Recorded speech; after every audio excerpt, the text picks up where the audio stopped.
thank you very much. It's an honor to have President Zelenski of Ukraine, and we've been working very hard, very close. So we've actually known each other for a long time. We've been dealing with each other for a long time, and very well. We had a little negotiation spat, but that worked out great. I think for both countries, I think for the world, actually, beyond both countries. And we have something that is a very fair deal. And we look forward to getting in and digging and working and getting some of the rare earth. But it means we're going to be inside, and it's a big commitment from the United States, and we appreciate working with you very much. And we will continue to do that. We have had some very good discussions with Russia. I spoke with President Putin, and we're going to try and bring this to a close. It's something that you want and that he wants. We're going to have to negotiate a deal. But we've started the confines of a deal, and I think something can happen. The big thing is the number of soldiers, mostly at this point, but soldiers being killed. They're losing thousands of soldiers. On both sides, we're losing a lot of soldiers, and we want to see it stop. And we want to see the money get put to different kinds of use, like rebuilding. And we're going to be working very hard. But we've had a lot of very good conversations. I will say that until we came along, the Biden administration didn't speak to Russia whatsoever. They didn't speak to anybody. They just allowed this to continue. And I will say that, I'll say in front of you, you've heard me say it 1,000 times, if I were president, this war would have never happened. We would have had a deal negotiated for you without having to go through what you've gone through. But your soldiers have been unbelievably brave. We've given them great equipment, but somebody has to use the equipment. They've been unbelievably brave, and we give them great credit. This was supposed to be over very quickly, and here we are 3 years later. So I give tremendous credit to your generals and your soldiers and yourself in the sense that it's been very hard fighting, very tough fighting. They're great fighters. And you have to be very proud of them from that standpoint. But now we want to get it over with. It's enough, right? We want to get it over with. So it's an honor to have you here. Thank you very much for coming. We're going to sign the agreement at the conference in the East Room in a little while, right after lunch. And we'll be having lunch together. We're also discussing some other things. And we appreciate everybody being here. It's somewhat of an exciting moment, but the really exciting moment is when they stop the shooting and we end up with a deal. And I think we're fairly close to getting that, and an honor to have you. And please, if you'd like to say something. No, thank you so much, Mr. President. Thank you for the invitation. And really, I hope that this first document, will be first step to real security guarantees for Ukraine, our people, our children. I really count on it. And of course, we count that America will not stop support. Really, for us, it's very important to support and to continue it. I want to discuss it with details further during our conversation, and of course, the infrastructure or security guarantees. Because for today, I understand what Europe is ready to do, and of course, I want to discuss with you what the United States will be ready to do. And I really count on your strong position to stop Putin.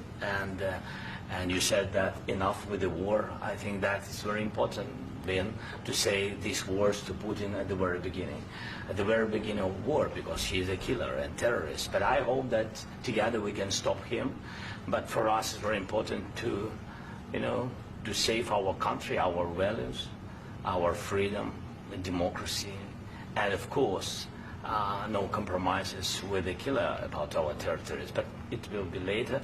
And of course, what I wanted, we spoke about it by phone with you about the drones production. We have very good drones production. I think the best one in the world for today because of the war.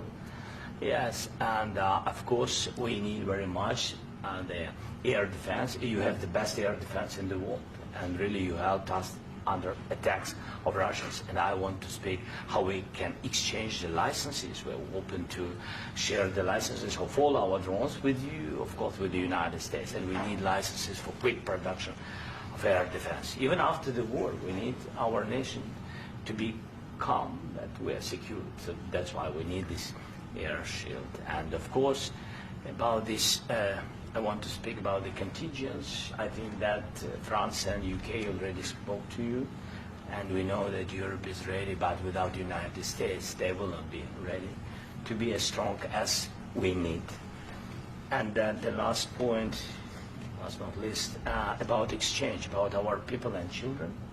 And you know that these crazy Russians, that they stolen 20,000 of children, Ukrainian children. They changed their names, they changed their families, relatives, and now they're in Russia. We want to bring them back. And really, it's a big, big dream, task and goal for me and our warriors. By the way, Mr. President, we exchanged, released more than 4,000 warriors from Russian prison, but there are thousands more in the prison. I wanted to share with you some images, how it's, can I now? Yeah, please. One minute. Just you to understand in what circumstances, in what situation they are, and what the attitude of Russia to our prisoners. That guys, just you before and after. You see before and after, just you to understand. Now thousands of such guys, ladies and men, there, and that, so they don't eat, they beat them, and they, they do a lot of bad things.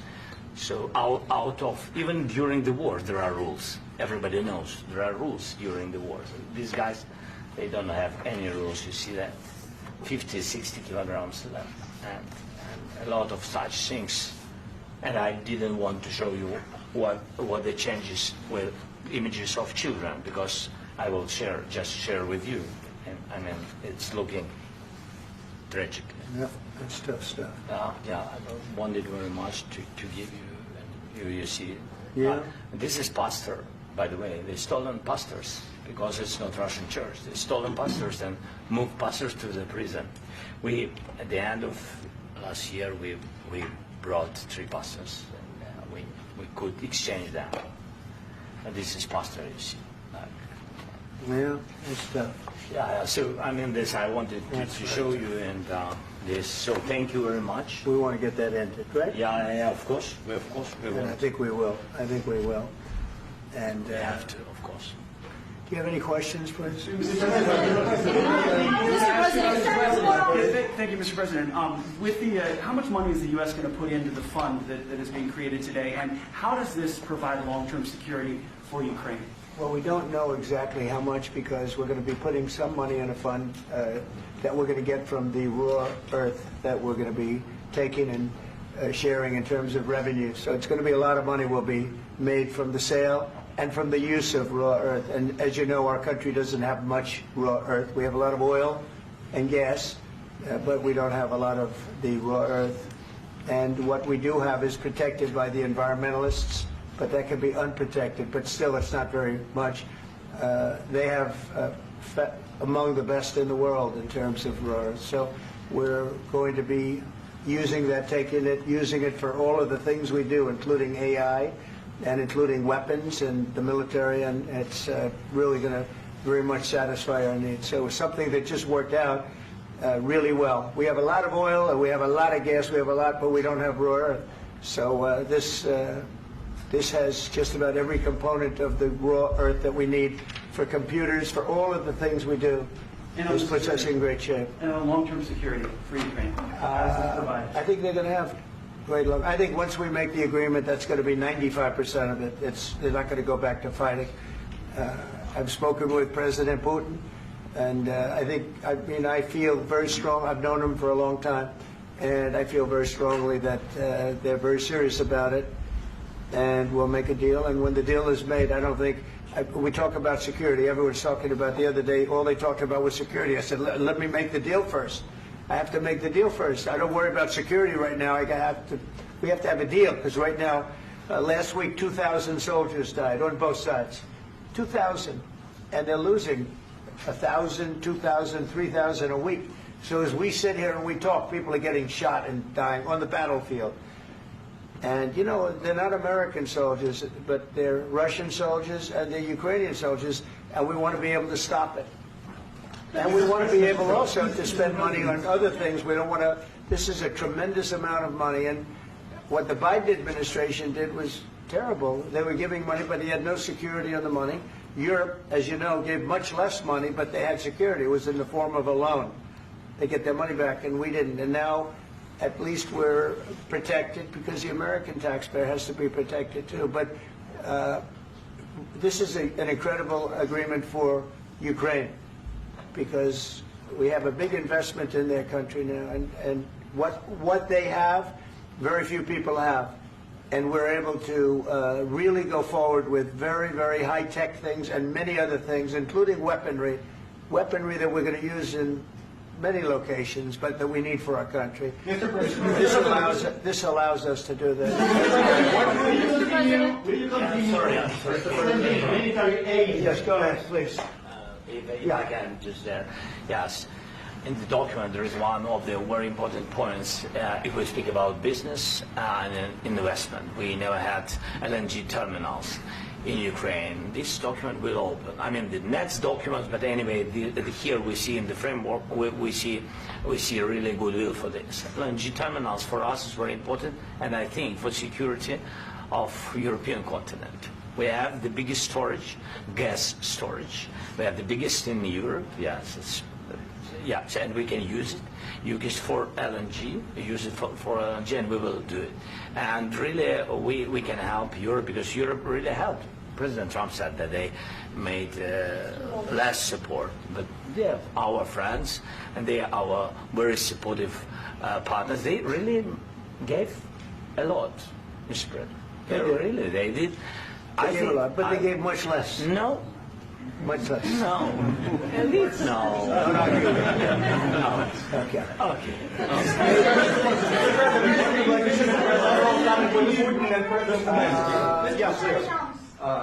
Mr. President Trump, you have repeatedly called the deal with Ukraine as a historical one.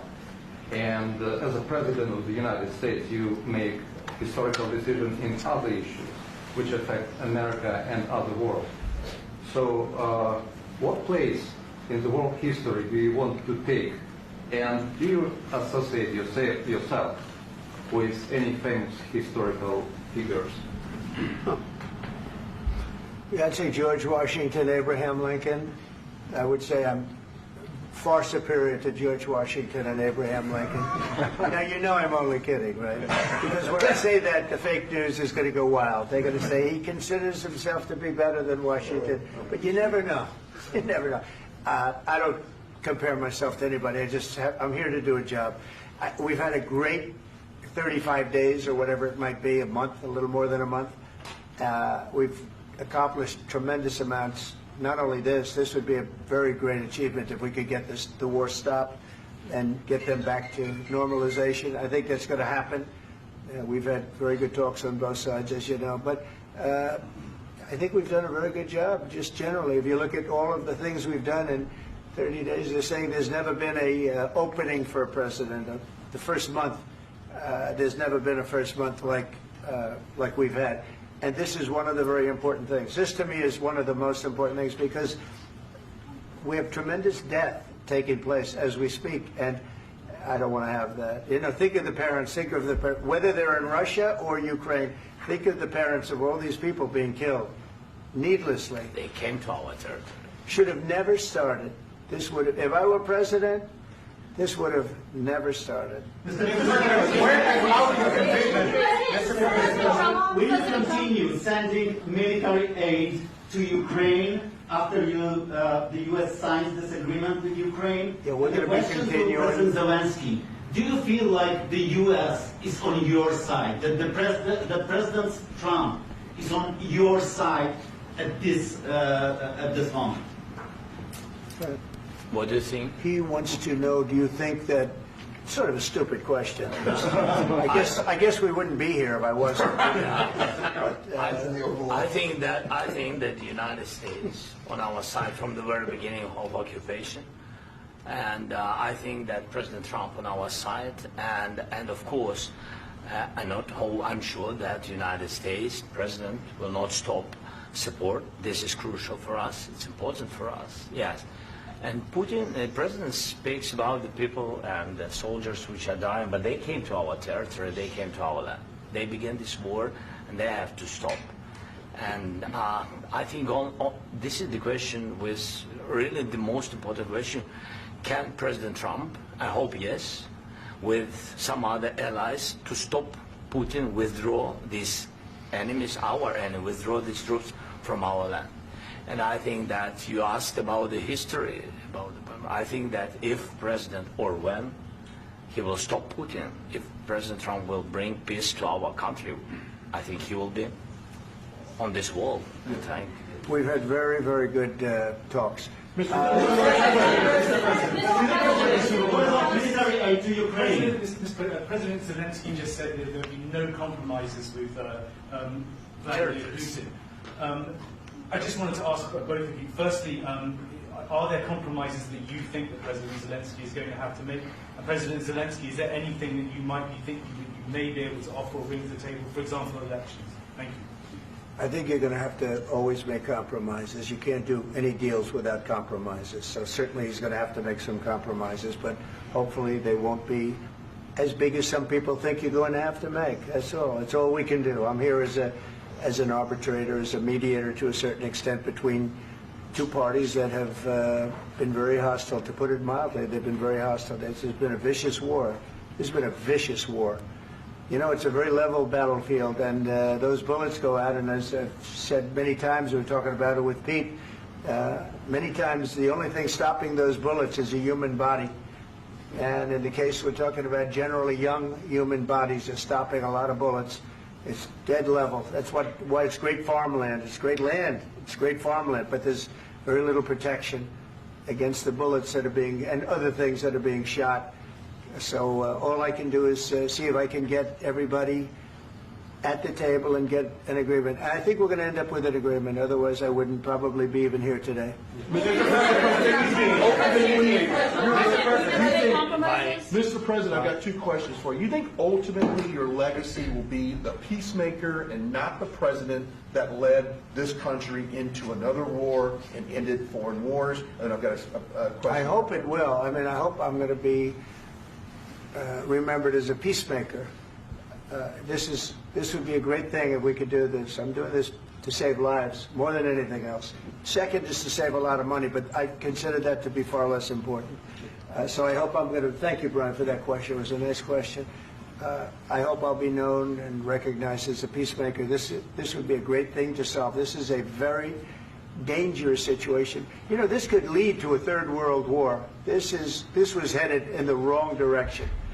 If this election were lost, if we didn't win this election, and by the way, we won it by a lot. That was a mandate. We won every swing state. We won the popular vote by millions and millions of votes. We won everything. The districts, you look at the areas of red, take a look at a map. This was a big mandate, and this was one of the things. I said, we're going to get this thing settled. If we didn't win, I think this could have very well ended up in a third world war, and that would not have been a good situation. What was your second question? And my second question for President Zelensky. Why don't you wear a suit? You're at the highest, why don't you wear a suit? You're at the highest level in this country's office, and you refuse to wear a suit. Just want to see, do you own a suit? Yeah, problems. A lot of Americans have problems with you not respecting the dignity of this office. I will wear a costume after this war will finish. Okay. Yes, maybe one. Maybe something like this. Something like Yes, yours, sir. yes. That'd be great. Maybe something better, I don't know. We will see. Maybe something cheaper than, yeah. Thank you. Thank you. President Trump. Thank you, President Trump. You said yesterday that you have. Are you going to send more arms to Ukraine in case there's no peace? Yeah, we're going to have arms to Ukraine, yeah, sure. Hopefully I won't have to send very much, because hopefully we're going to have it finished. We're looking forward to finishing this quickly. We're not looking forward to sending a lot of arms. We're looking forward to getting the war finished so we can do other things. But we very much appreciate the agreement, because we needed what they had, and we're treating, you know, our country is now treated fairly. Biden didn't do that. He didn't know what the hell he was doing. This should have never happened. This should have never started. But you know, sure, the answer is yes, but hopefully we won't have to send much, because I'm looking forward to getting it done quickly, very quickly. Does that mean you'll provide security guarantees, Mr. President? I don't want to talk about security yet, because I want to get the deal done. You know, you fall into the same trap like everybody else. A million times you said over and over, I want to get the deal done. Security is so easy. That's about 2% of the problem. I'm not worried about security. I'm worried about getting the deal done. The security is the easy part. Security is very nice. Everybody stopped shooting. And now will Europe put people there? I know France is going to. I know the UK is going to. I know other countries are going to, and they happen to be right next door. We haven't committed, but we could conceivably. You know, we have security in a different form. We'll have workers there digging, taking the raw earth so that we can create a lot of great product in this country. So in that sense, you have something, but we haven't determined that yet. I will say, in speaking to France and in speaking to, and they were here, as you know, last week and just the other day, they have committed to a lot of security. I don't think you're going to need much security. I think once this deal gets done, it's over. Russia's not going to want to go back, and nobody's going to want to go back. When this deal ends, I really believe this deal is going to be over. Yeah, please go ahead. Go ahead. Mr. President, thank you. You had President Macron and Keir Starmer at the White House this past week, both of whom praised your courage and conviction to lead the pathway towards peace. Yes. Part of that involved, though, re-engaging Russia in diplomatic relations, something that previous leaders lacked the conviction to do so. What gave you the moral courage and conviction to step forward and lead that? Well, I love this guy. Who are you with? One American News, sir. Well, that's why I like him. One American News does a great job. I like the question. I think it's a very good question. It's a pathway to peace. It's a pathway to getting something solved. And I feel that as the head of this country, I have an obligation to do that. Plus, you know, we're very much involved. We got involved. It's too bad we got involved, because there should have been no involvement, because there should have been no war. And there shouldn't have been October 7th. That would have never happened. As you know, Iran was broke. They had no money to give to Hezbollah. They had no money to give to Hamas. They were stone cold broke. And then under Biden, they became rich as hell. They went from no money to $300 billion in a period of 4 years. And they gave a lot of that money away, and you see what happened. And that's a real mess also that we hope to be able to solve. But no, I appreciate your question very much. I feel I have an obligation to try and do something to stop the death. If I can answer. Yes, if I can answer, sorry. Please. And I do like your clothing, by the way. Yeah, really? Even though I think he's a great guy, by the way. But I don't know if you two like each other. But you know what? I think he's dressed. I like this guy. I think he's dressed beautiful. So I have more serious things than answer on such Yeah, questions. sure, I will answer on more serious That's a good questions if I statement. can. Yes. Yeah. So please, about security guarantees and about just ceasefire. We can't just speak about ceasefire and speak. It will not work. Just ceasefire will never work, because I'm like the president. I have this experience, and not only me. Ukraine before my presidency, from the 2014, Putin broken 25 times. 25 times he broken his own signature. 25 times he broken ceasefire. But he never broke to me. He never broke to me. No, you were the president. He were the president he never broke to me. In 2016, you've been the president, Mr. President. You've been the president, but he had, of course, not with you, but he had during those periods. He had conversations with our side, and we had Normandy format. You know, the France, Germany, Ukraine, and Russia, and he broken 25 times. That's why we will never accept just ceasefire. It will not work without security guarantees. Security guarantees, maybe President is right about this document and other, but this document is not enough. Strong army is enough, because his soldiers afraid, Putin's soldiers afraid of our soldiers when we're strong enough. If we are not strong enough, if we are empty, if our storage is empty, we can't defend our land. Today, you know, he knows that we have, all the world knows that we have meeting, yes? Why he's using ballistic?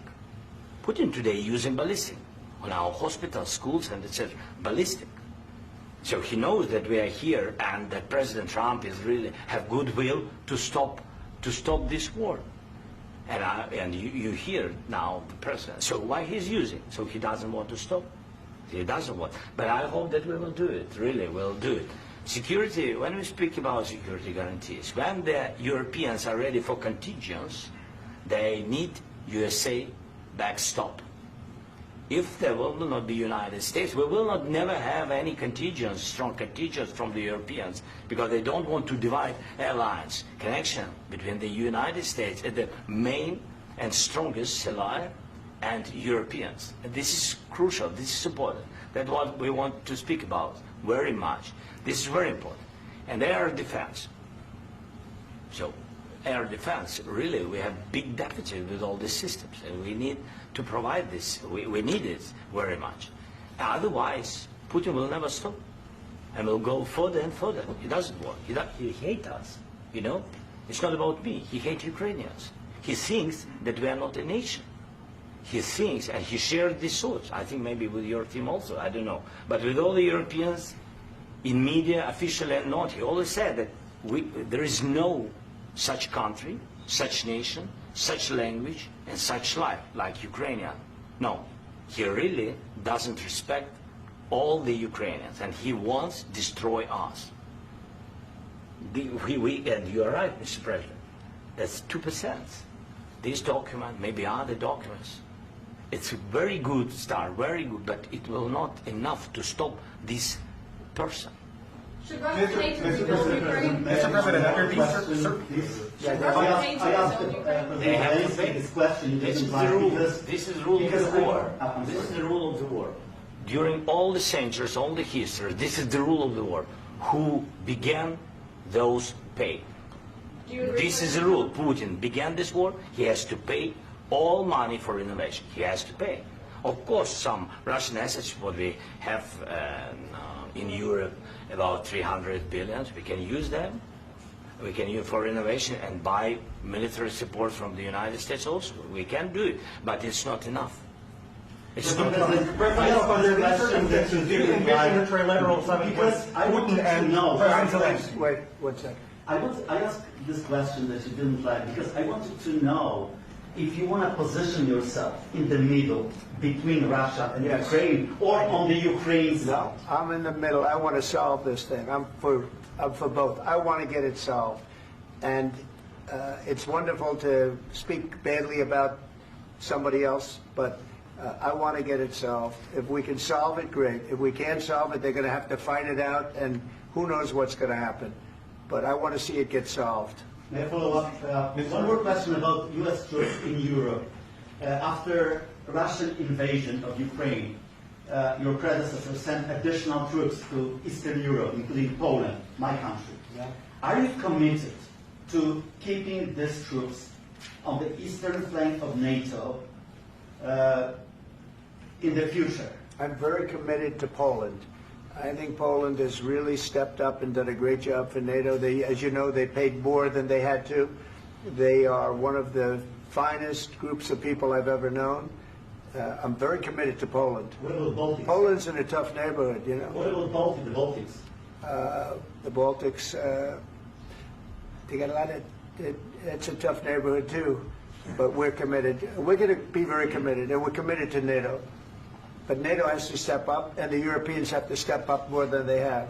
And I want to see them equalize, because they are in for far less than we're in, and they should be at least equal. You understand that? Why is the United States, we have an ocean in between, why is the United States in for so much more money and other things as Europe? With that being said, and as you said, they've also been obviously very helpful, but we have put in far more than they have, and I think they should equalize. Mr. President, Please, go ahead. about the agreement again today, what changed between the first time that Secretary Bessent gave President Zelensky the agreement and today for the signing? We made a deal. What was the deciding factor? I'm a business person. We made a deal. That's what changed. Along with general- I didn't think we were going to make a deal, and We ended up making the deal, so that changed. Mr. President, what and how do you envision a trilateral summit with President Zelensky and Putin? I don't know, but These well, they circumstances? don't like each other, I can tell you that. They do not like each other. This is not a love match, and it's unfortunate. That's why you're in this situation. The United States should not have allowed this to happen, okay? The United States, run by a man that didn't know much, I'm going to be very nice, run by an incompetent person, very incompetent person, should never have allowed this to happen. I've stopped wars. I've stopped many wars. My people will tell you, I stopped wars that nobody ever heard about. I stopped wars before they ever started. You can look at some of, I could give you a lot of nations that would tell you right now they were probably going to war. I could tell you right now there's a nation thinking about going to war on something that nobody in this room has ever even heard about. Two smaller nations, but big, still big. And I think I've stopped it. But this should have never happened. Mr. President, Sorry, just a second. About any negotiations. First of all, I want really to tell you, and I think that everybody understands that Ukraine, more than Ukrainians, nobody wants to stop this war. But at the future, any negotiations, it's understandable that two sides of the war, not Russia and the United States, because this is not the war between Russia and the United States. This is war of Russia against Ukraine and Ukrainian people. So these two sides will be at the anyway will be at the negotiation table. Then of course United States, like the strongest partner of the Ukraine, and of course Europe. I think Europe is very important. I want to speak about it with the President. Yes, Europe is very important for us because we really defend Europe for today. All the Europeans really recognize that we are defending line and they have real life and our people are dying. That's why they helped us. And also it's about the NATO. Yes, between, like the President said, you have big, nice ocean. Yes, between us. But if we will not stay, Russia will go further to Baltics and to Poland, by the way. But first to the Baltics. It's understandable for them because they've been in the USSR. You know, they've been one of the republics of the USSR, and Putin wants to bring them back to his empire. It's a fact. And when he will go there, if we will not stay, you will fight. Your American soldiers, it doesn't matter, do you have ocean or not, your soldiers will fight. Mr. President, would you be willing to visit Ukraine, maybe Kyiv or Odessa, which is known to be a 30-year-old Black Sea? It was my question. I'm sorry. I don't want to talk about Odessa now.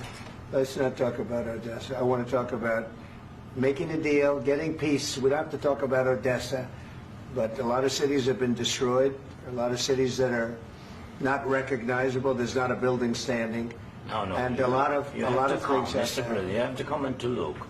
No. We have very good cities. Yes, a lot of things been destroyed, but mostly cities alive, and people work, and children go to school. Sometimes it's very difficult. Sometimes closer to front line, children have to go to underground schools or online. But we live. Ukraine is fighting, and Ukraine lives. This is very important. And maybe it's Putin is sharing this information that he destroyed us. You know, he lost 700,000 people, 700,000 soldiers. He lost everything. Yes. So. Mr. President, one more. I mentioned Poland. Please, go ahead. When did you last speak with President Putin, and what did he say that? A couple of days ago. And what did he tell you that gave you the assurance that he wanted peace? Well, that's what I do. My whole life is deals. I know pretty good. And I've known him for a long time. I've dealt with him for a long time. He had to suffer through the Russia hoax. You know, Russia was a hoax. It was all Biden. It was nothing to do with him. So he had to suffer through that, and he was able to do that. I think that he wants to make a deal, and he'd like to see it end. That's all I do. That's what I do. My whole life, that's what I do, is make deals. And I'm in the middle of a mess, because this is a real mess. It's a very dangerous one. If this doesn't get solved now, it's not going to get solved for a long time. So I hope we're going to get it solved. In the back, please. Thank you, Mr. President. Prime Minister Starmer claimed repeatedly that his government believes in free speech and was not engaged in censorship. But his country's government arrests people for memes and thought crimes, and even more worrisome is pressuring American companies to censor Americans on his behalf. How can he be a reliable, trustworthy partner when he says things that are demonstrably false on such an important topic? Well, we actually spoke to him about that yesterday, and we thought they took it very, very much too far. JD was very strong on it. So was I. So was Marco. And we've been speaking to him about it. Marco, would you like to say something about that? Yeah, we have concerns, obviously, with the conduct of various, particularly as it impacts Americans. And there's real concern that American speech, which is online, could fall into the hands of British or any country's jurisdiction. And so this is a point the Vice President made at Munich, and I think it's a very compelling one, that what unites us with Europe, as much as anything else, is these shared values, and one of them being free speech. And so if Americans are threatened by it, we're going to need to take action in that regard. Mr. President. It's actually a very important question. We spoke about